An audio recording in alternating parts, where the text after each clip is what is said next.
Você sabia que Grigori Rasputin, o místico siberiano que tanto influenciou a família imperial russa, desafiou a morte de uma forma que beira o inacreditável, sobrevivendo a envenenamento, tiros e espancamentos antes de finalmente sucumbir? A história de sua morte não é apenas um assassinato político, é uma saga de resiliência humana, ou talvez algo mais misterioso, que se desenrolou nas sombrias noites de Petrogrado às vésperas da Revolução Russa. Nosso objetivo hoje é desvendar os fatos surpreendentes por trás da noite em que os conspiradores tentaram, repetidamente, acabar com a vida do monge louco, revelando detalhes que transformam este evento histórico em uma narrativa digna de lenda. Prepare-se para conhecer os bastidores de um dos assassinatos mais bizarros e persistentes da história e entender por que Rasputin parecia imune à morte. Grigori Efimovich Rasputin era uma figura controversa e enigmática, um camponês siberiano que ganhou notoriedade por sua suposta capacidade de cura e poderes proféticos. No início do século XX, ele conseguiu se infiltrar na corte do czar Nicolau II e da czarina Alexandra Feodorovna, tornando-se uma figura de imensa influência, especialmente devido à sua capacidade de aliviar o sofrimento do jovem czarevich Alexei, que sofria de hemofilia. Essa proximidade com a família imperial, no entanto, gerou ressentimento e desconfiança entre a aristocracia russa, que via Rasputin como uma ameaça à integridade da monarquia e à estabilidade do império. Rumores sobre sua imoralidade e sua influência nefasta sobre a czarina, especialmente durante a Primeira Guerra Mundial, quando Nicolau II estava no fronte, criaram um clima de desespero entre os que desejavam preservar a autocracia. Para muitos nobres e políticos, a única solução para salvar a Rússia de um colapso iminente e restaurar a honra da família real era eliminar Rasputin. A conspiração para assassinar Rasputin começou a tomar forma com um grupo de nobres, incluindo o jovem e extravagante príncipe Félix Yusupov, herdeiro de uma das maiores fortunas da Rússia, o Grand-Duque Dmitry Pavlovich, primo do zar, e o ultraconservador Vladimir Purishkevich, um deputado da Duma. Eles acreditavam que, ao remover Rasputin, estariam salvando a Rússia de um destino sombrio. O plano era atrair Rasputin para o Palácio Yusupov na noite de 29 para 30 de dezembro de 1916, no calendário juliano, 16 para 17 de dezembro, sob o pretexto de uma festa na qual ele conheceria a bela esposa de Yusupov, a princesa Irina, que na verdade não estava presente. O príncipe preparou uma sala no porão do palácio, onde mesas estavam dispostas com bolos e vinho. No entanto, não eram bolos e vinho comuns. Os conspiradores haviam cuidadosamente envenenado os doces com uma dose letal de cianeto, suficiente para matar vários homens em questão de minutos.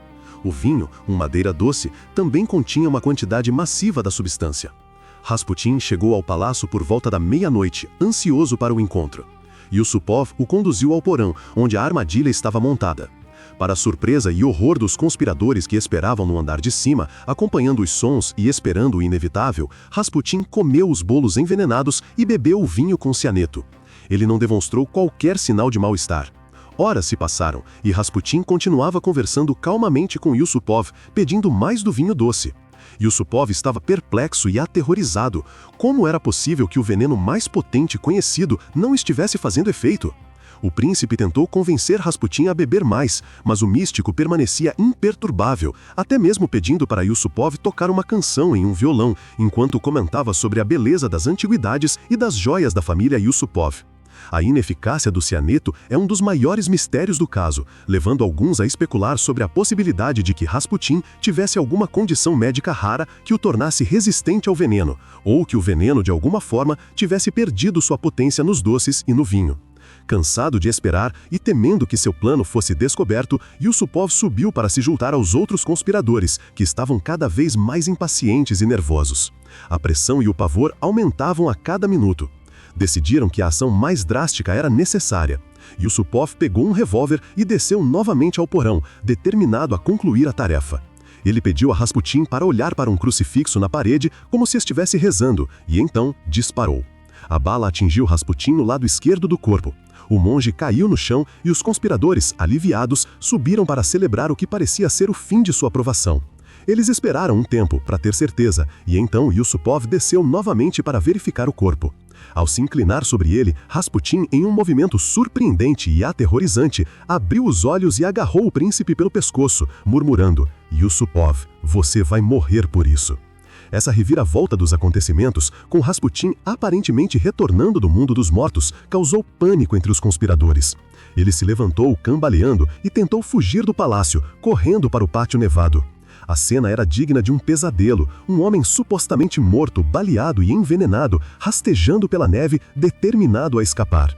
Purishkevich, um dos outros conspiradores, o perseguiu, disparando mais 4 tiros. 2 tiros atingiram Rasputin nas costas e um deles na cabeça. Mesmo assim, a luta para derrubá-lo não terminou. Os conspiradores o espancaram brutalmente com um peso de borracha e bastões, mas o corpo de Rasputin ainda apresentava sinais de vida.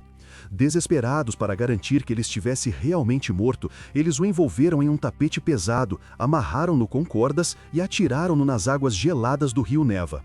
Para adicionar um toque final de crueldade e garantir que ele não pudesse flutuar, um peso de metal foi amarrado ao seu corpo. Dias depois, o corpo de Rasputin foi encontrado sob o gelo do rio. A autópsia revelou um fato ainda mais chocante e que reforça a lenda de sua invulnerabilidade. Havia água em seus pulmões, indicando que ele ainda estava vivo quando foi jogado no Neva e que a causa final de sua morte foi, na verdade, afogamento.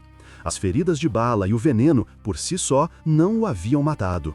Essa resistência inacreditável só fez aumentar o misticismo em torno de sua figura e contribuiu para a lenda de sua indestrutibilidade. A morte de Rasputin, embora celebrada por muitos na época como uma salvação para a Rússia, não conseguiu deter o colapso iminente do império. Longe de estabilizar a situação, a ausência de Rasputin removeu um bode expiatório e um ponto de foco para o descontentamento, mas não resolveu os problemas estruturais e políticos subjacentes. Em poucos meses, a Revolução de Fevereiro eclodiria, levando à abdicação do czar e, eventualmente, ao fim da dinastia Romanov. A história da morte de Rasputin permanece como um testemunho da capacidade humana de persistir contra probabilidades extremas, ou talvez como um lembrete do poder da crença e da lenda em moldar a percepção da realidade. Deixe nos comentários qual outro fato desconhecido você conhece ou gostaria de ver explorado em nossos próximos vídeos.